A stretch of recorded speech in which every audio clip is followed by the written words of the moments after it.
Hello, c'est HR, votre chroniqueur. Alors là, on va pas se mentir, l'épisode 7 de la série Alien Earth disponible sur Disney+, est totalement fou. Il y a un mélange de styles avec la saga des aliens et la saga des Predators en termes de photographie, en termes de qualité d'image et de décor. Alors pourquoi, me direz-vous? Tout simplement, lorsque le personnage Arthur, qui a le monstre caché en lui, que les deux jeunes ne savent pas, lorsqu'il marche dans la jungle pour rejoindre la plage. La prise de vue globale du décor, avec la brume, la végétation, on pense à l'ambiance Predator. Et pourtant, c'est Alien.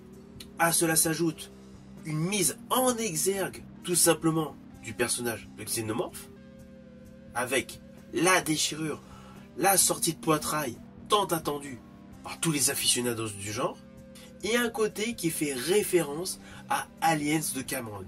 Je pense principalement lorsque l'armée de plongeurs sort de l'eau avec tout le matériel autour d'eux. Là, il y a un côté qui m'a fait penser à Aliens de Cameron qui est indéniable.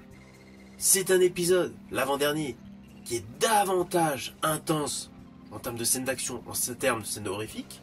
Il y a de véritables dilemmes moraux qui s'enclenchent, avec surtout une inquiétude sur le devenir potentiel du personnage de Wendy.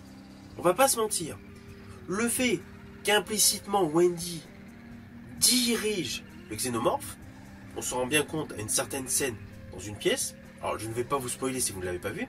En tout cas, il y a une véritable interaction entre Wendy et le xénomorphe.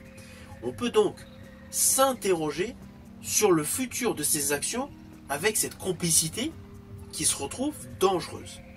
Ainsi, cet épisode 7, qui est l'avant-dernier de la saga version série Alien, fonctionne très bien. Il pousse véritablement les personnages dans leur retranchement.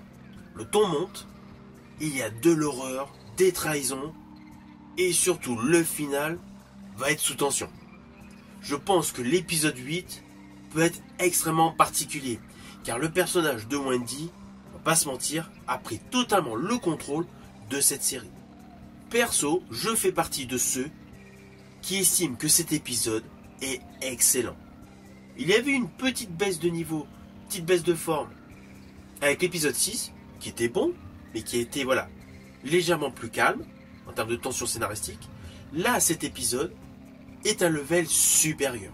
J'espère tout simplement qu'au vu de l'ultime épisode la semaine prochaine, je serai satisfait de cette série. Je vous dis à bientôt pour une prochaine vidéo.